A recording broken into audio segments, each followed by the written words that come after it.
noter que Barrick Gold vient de connaître donc une défaite. C'est une défaite tactique.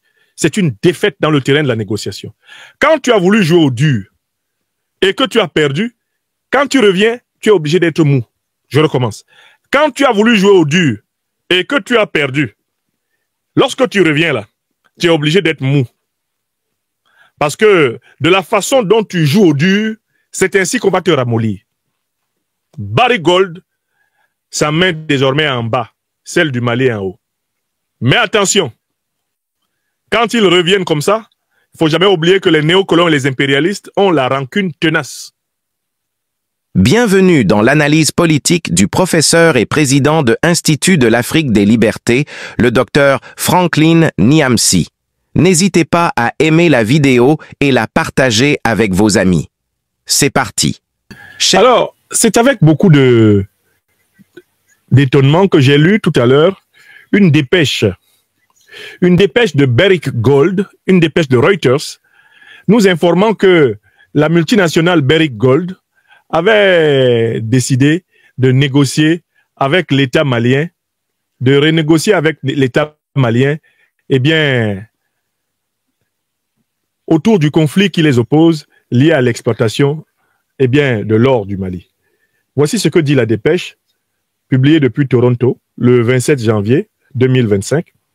Mali's government and Barrick Gold will start a new round of negotiations on Tuesday to resolve a deepening dispute over the alleged non-payment of taxes by the Canadian miner and the seizure of its gold stocks by authorities in the country. Two sources familiar with the matter told Reuters.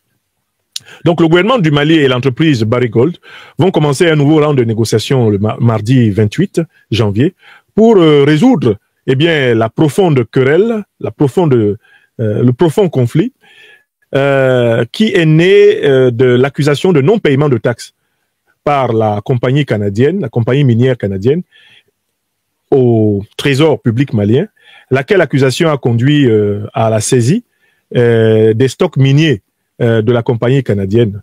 Et cette information nous parvient à travers deux sources assez proches du dossier. Barrick, the world's second largest gold miner by production, has temporarily suspended its mining operations in Mali after the government seized close to 3 metric tons of gold, worth $1,250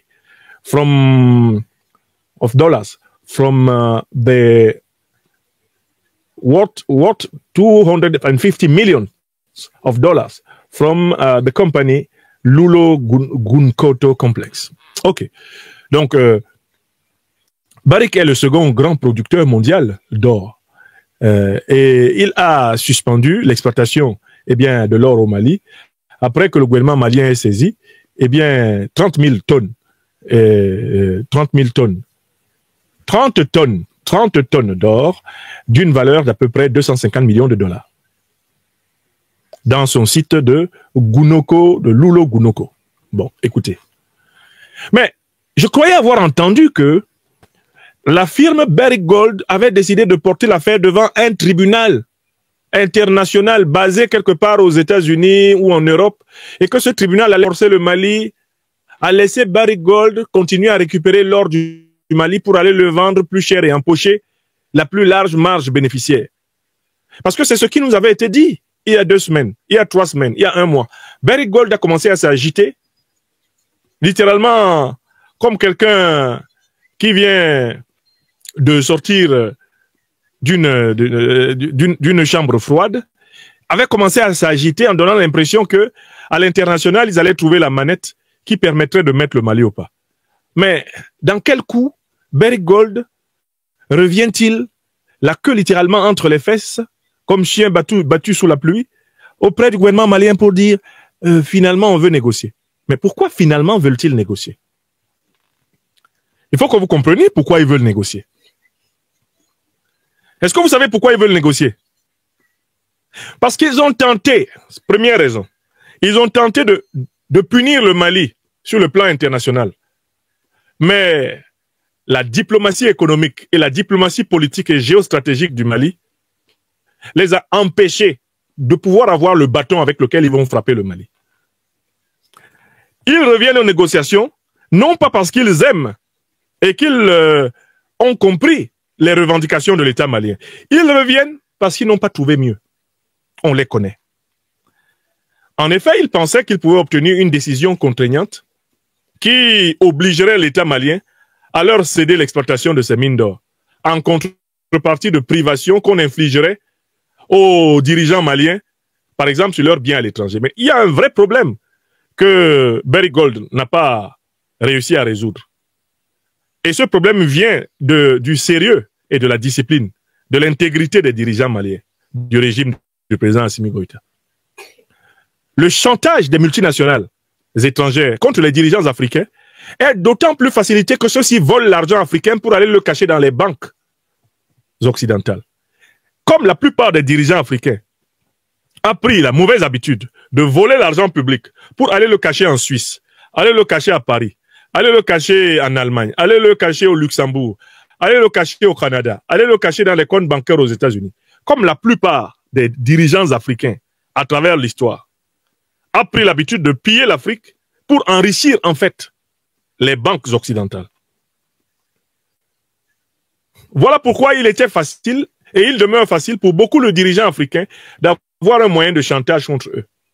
Ils possèdent des châteaux en Suisse, des châteaux en Allemagne, des châteaux à Monaco, des châteaux en France.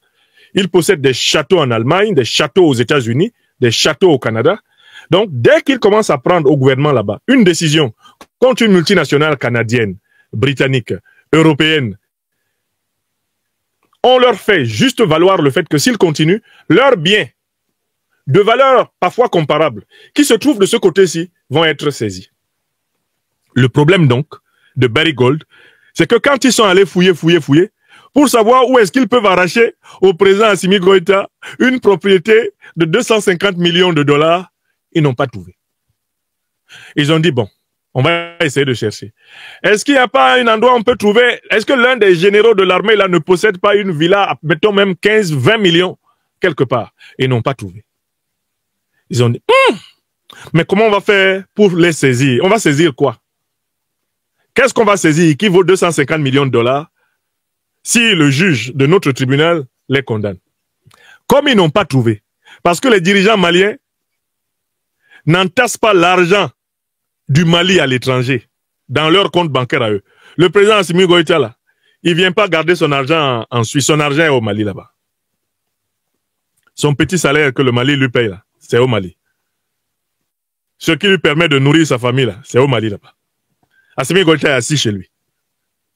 Toi, tu veux prendre son argent, mais son argent est chez lui là-bas.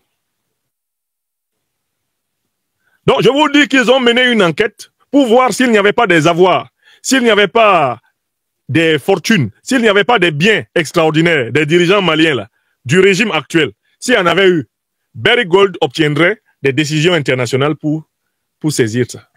Comme ils n'en ont pas eu, voilà pourquoi ils reviennent négocier. Ça, c'est la première raison. Écrivez. Ils n'ont pas trouvé un moyen de chantage.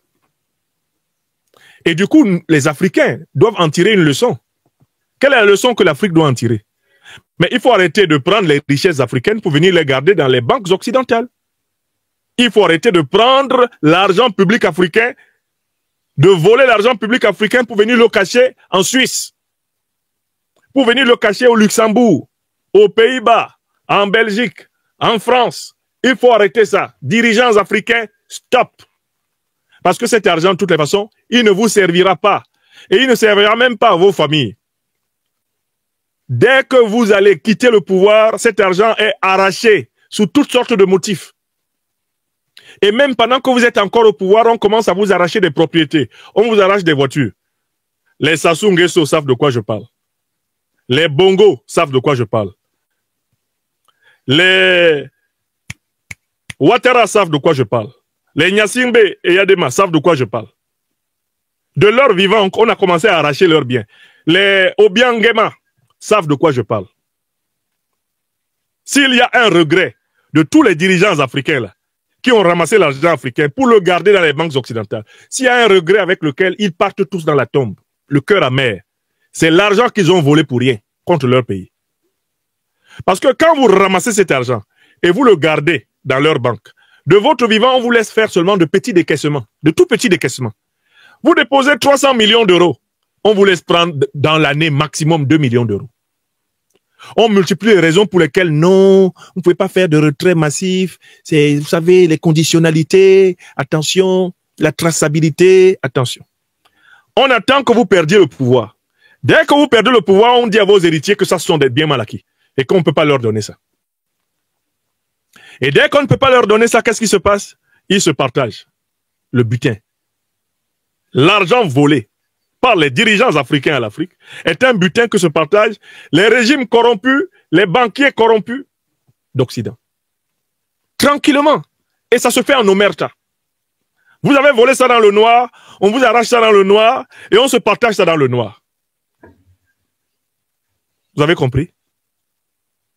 Donc voilà la première raison pour laquelle Barrick Gold est revenu négocier avec le Mali. Parce qu'ils n'ont pas trouvé les avoirs individuels des dirigeants maliens pour pouvoir les utiliser comme moyen de chantage. Deuxième raison. Mais à peine ont-ils commencé à dire qu'ils ne font plus de production, le Mali a reçu sur sa table mais des dizaines de propositions de compagnies qui ne demandent qu'à remplacer Barrick Gold en acceptant le pourcentage que le Mali exige. Le Mali, actuellement, a l'embarras du choix. Ça se bouscule à la porte du Mali pour remplacer Barrick Gold. Or, Barrick Gold est deuxième exploitant minier d'or sur la planète. Et il sent très bien que la concurrence risque de le doubler et de le faire tomber. Si, eh bien, il est complètement exclu du Mali. Donc, Barrick Gold revient là, mais avec des prétentions à la baisse. Parce que le gouvernement malien lui a dit, on revoit entièrement les accords. Notre pourcentage, il passe de temps à temps. Vos taxes que vous n'avez pas payées depuis telle période, vous faites le rappel. Et puis, dans ces conditions-là, on avance. Si vous ne respectez pas ces conditions, vous partez. On nationalise complètement, eh bien, l'usine. Et nous exploitons l'usine avec d'autres partenaires qui respectent nos conditions. Donc, en fait, notez que Barrick Gold vient de connaître donc une défaite. C'est une défaite tactique. C'est une défaite dans le terrain de la négociation. Quand tu as voulu jouer au dur et que tu as perdu, quand tu reviens, tu es obligé d'être mou. Je recommence. Quand tu as voulu jouer au dur et que tu as perdu, lorsque tu reviens là, tu es obligé d'être mou. Parce que de la façon dont tu joues au dur, c'est ainsi qu'on va te ramollir. Barrick Gold, sa main désormais en bas, celle du Mali en haut. Mais attention, quand ils reviennent comme ça, il ne faut jamais oublier que les néocolons et les impérialistes ont la rancune tenace. Ce retour, si jamais il devait avoir lieu, ne doit jamais plus s'accompagner de confiance. Et moi, je serais pour une diversification, eh bien, du portefeuille de l'exploitation de l'or malien. Il ne faut pas laisser Barrick Gold continuer à avoir un certain monopole dans certaines zones. Il faut lui réduire, lui couper le croupion. Il ne faut pas laisser une compagnie avoir un monopole. Le monopole doit progressivement être celui de l'État malien. C'est là l'un des enseignements de la voie panafricaine. J'ai confiance en la clairvoyance des autorités maliennes qui ont mené ce mano à mano, ce bras de fer avec brio. Et il est important que vous notiez qu'ils ont remporté le bras de fer. Alors que Barrick Gold donnait l'impression qu'avec le bâton juridique, il allait soumettre le Mali lui a montré que ce bâton juridique étant adossé à l'hypothétique existence de fortune publique des dirigeants maliens dans les pays occidentaux, eh bien, il pouvait faire le tour de l'Occident, il pouvait faire le tour de l'Amérique pour chercher l'argent du président Goïta et de ses compagnons et l'arracher. Quand il ne trouverait pas, il serait bien obligé de revenir pour dire Kasongo yeye, mobali nangai, Kasongo mbona weo, songa libala, oh ye, Kasongo mbona weo, mobali nangai. Eh oui, Barrick Gold a chanté Kasongo. Le Mali a fait chanter Kasongo à la compagnie Barrick Gold. Écrivez ça. Chers téléspectateurs, Vous avez été les témoins privilégiés de cette analyse politique profonde et inspirante avec le Dr Franklin Nyamsi. Maintenant, c'est à vous. Réagissez en commentaire, partagez vos réflexions et vos idées. Si cette vidéo vous a éclairé, n'hésitez pas à l'aimer et à la partager avec vos amis. Ensemble, nous construisons l'Afrique de demain.